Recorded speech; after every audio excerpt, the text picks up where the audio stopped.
দেখুন লাগাতার যে ছবি আপনাদের দেখাচ্ছি, তৃণমূল নেতার পাটের ক্ষেতের ভিতরে লুকানো গুপ্তধন, সেই গুপ্তধন পুলিশ যাচ্ছে, পুলিশ পুনর্নির্মাণ করতে পাটের ক্ষেতে পৌঁছচ্ছে, সেখানে গিয়ে কাঁধে করে টাকার বস্তা তুলে আনছে পুলিশ।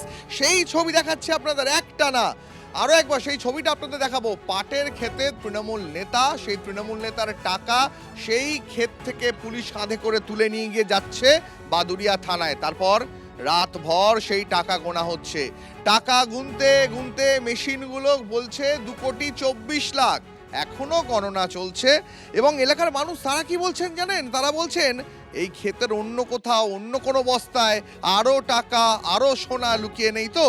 সর্বশেষ যে আপডেট নূর আমাদের প্রতিনিধি জানাচ্ছিল, ড্রোনের মাধ্যমে পুলিশ এখন গোটা ক্ষেত কার্যত চিরুনি তল্লাশি চালাচ্ছে যে আরও কোথাও কোনো বস্তায় টাকা বা সোনা লুকানো রয়েছে কিনা। নূর আমাদের সঙ্গে রয়েছেন এই মুহূর্তে। নূর, দেখো ঘড়িতে সময় এখন বলছে প্রায় 2টো বাজে চললো, এখনো পর্যন্ত এই তৃণমূল নেতার টাকার পরিমাণ কি আর বাড়লো?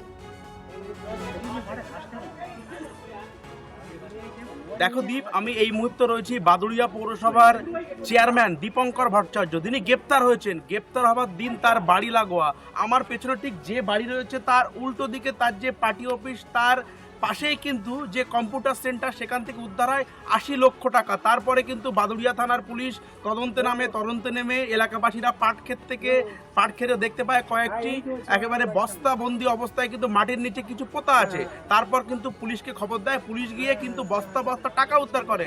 সেখান থেকে পুলিশ রাতভর কিন্তু এই টাকা গোনার কাজ করে।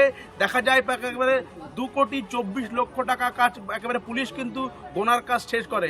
আমরা দেখাচ্ছি এই যে বাদুড়িয়া পৌরসভার চেয়ারম্যান দীপঙ্কর ভট্টাচার্যের বিলাসবহুল বাড়ি, একেবারে পাঁচিল রয়েছে, ভিতর থেকে তালা মারা। আমরা কথা বলার চেষ্টা করব ভিতরে কেউ রয়েছে কিনা। দীপঙ্কর বাবুর বাড়ির লোক কি বাড়িতে আছেন? দীপঙ্কর বাবুর বাড়ির লোক কেউ কি বাড়িতে আছেন? একেবারে ভিতর থেকে আমার সহযোগীকে দেখাতে বলবো। এই যে ক্যামেরা একেবারে তালাবন্ধ অবস্থায় রয়েছেন। পাশাপাশি কিন্তু এই বাড়িটা একেবারে বিলাসবহুল বাড়ি, একেবারে ঝাঁ চকচকে বাড়ি। অন্যদিকে এলাকার মানুষ বারবার কিন্তু অভিযোগ করেছে যে বাদুড়িয়া পৌরসভা এলাকায় কোনো উন্নয়ন হয়নি, কিন্তু চেয়ারম্যানের বাড়ির সামনে যে রাস্তা, সেই রাস্তার ছবিটা দেখাতে বলবো। একেবারে সুসজ্জিত রাস্তা বলা যেতে পারে, পাকা ড্রেন, তার পাশ দিয়ে স্ল্যাব রয়েছে। একেবারে চেয়ারম্যানের বাড়ির সামনে যে উন্নয়ন, সেটা কিন্তু চেয়ারম্যানের বাড়ির সামনে হয়েছে। আমরা কথা বলবো সাধারণ মানুষ। দাদা, এই যে চেয়ারম্যানের বাড়ির সামনে ঝাঁ চকচকে রাস্তা, চেয়ারম্যানের ঝাঁ চকচকে বাড়ি, কি বলবেন এটা? এটা ঘটনা হচ্ছে ওনার বাড়ি যেহেতু এখানে, এবং ওনার যাতায়াতের সুবিধার জন্য যত রকমের মানে আরামদায়ক রাস্তা এবং সফট যত হয়, ওনার গাড়ি আছে অনেকগুলো। আপনাদের উন্নয়ন হয়েছে? এবারে আমাদের উন্নয়ন তো কিছুই হয়নি, যত উন্নয়ন ওনারই হয়েছে। আর উনি সমস্ত কিছু, আগে তো গাড়ির ড্রাইভার ছিলেন, কিছুই মানে ছিল না, জিরো অবস্থায় মাটির বাড়ি ছিল। তারপরে আস্তে আস্তে চেয়ারম্যান হয়ে সমস্ত কিছু মানে ইনকাম করেছে এই সমস্ত পাবলিকের টাকায়। যে সমস্ত আবাসন থেকে শুরু করে, রাস্তাঘাট থেকে শুরু করে, ত্রাণ সামগ্রী থেকে শুরু করে সমস্ত কিছুর টাকাই উনি আত্মসাৎ করেছেন, করে উনি এই যে পর্যায়ে এসেছেন। আমরা চাই ওনার এগুলো তদন্ত হোক এবং তদন্ত হয়ে উঠে আসুক। গরিব মানুষের যে সমস্ত টাকা বাড়ির 40,000, 50,000, 60,000, 1 লাখ করে নিয়েছে, সেগুলো উদ্ধার হোক। মানে নূর, একটা জিনিস কিন্তু বোঝা যাচ্ছে যে একেবারে নেতার বাড়ির সামনেটা সেটা পাকা রাস্তা, কারণ নেতার গাড়ি ওই রাস্তা দিয়ে যাতায়াত করে, অথচ সেই নেতা টাকা লুকিয়ে রাখেন কোথায়? পাটের ক্ষেতে। এবং কিভাবে সেই টাকা পাওয়া যায়? তাকে ঘটনাস্থলে নিয়ে যাওয়া হয়, ঘটনা পুনর্নির্মাণ করা হয়, তারপর সেখান থেকে বেরোয় 2,24,00,000 টাকা। দাঁড়িয়ে রয়েছি পাটক্ষেত, যে পাটক্ষেতে বাদুড়িয়া পৌরসভার চেয়ারম্যান দীপঙ্কর ভট্টাচার্যের গুপ্তধনের হদিশ পায় এলাকাবাসীরা। একেবারে পরপর যে গর্ত রয়েছে, সেই গর্ত দেখাতে বলবো। একবার 1 নম্বর গর্ত, এই যে গর্ত, এই গর্ত একেবারে রয়েছে, বিরাট গর্ত। এই গর্তে কিন্তু টাকা রাখা ছিল, একেবারে টাকা পুঁতে রাখা ছিল। আমি পরবর্তীতে দেখাতে বলবো একেবারে দ্বিতীয় গর্ত। এই দ্বিতীয় গর্তে কিন্তু টাকা পুঁতে রেখেছিল, এমনটাই জানাচ্ছে চেয়ারম্যানের সাগরে। এই যে 2 নম্বর গর্ত আমরা দেখাচ্ছি, একেবারে TV9 বাংলা দর্শকদের আমরা দেখাচ্ছি 2 নম্বর গর্ত। এই যে 3 নম্বর গর্ত, 3 নম্বর গর্ত যে পাটক্ষেত রয়েছে, এই পাটক্ষেতে কিন্তু 3 নম্বর গর্ত রয়েছে। সাধারণ মানুষ তারা লাইনে লাগিয়ে থেকে। এই যে 4 নম্বর গর্ত, 4 নম্বর গর্ত, যেখানে একেবারে ব্রিফকেস ভর্তি টাকা কিন্তু রয়েছে। একেবারে 4 নম্বর গর্ত। চেয়ারম্যানের গ্রেপ্তার হওয়ার পর টাকা পাওয়া গেছে, এই টাকা কোথা থেকে আসলো? এই টাকা সমস্তই হচ্ছে 2 নম্বরই টাকা।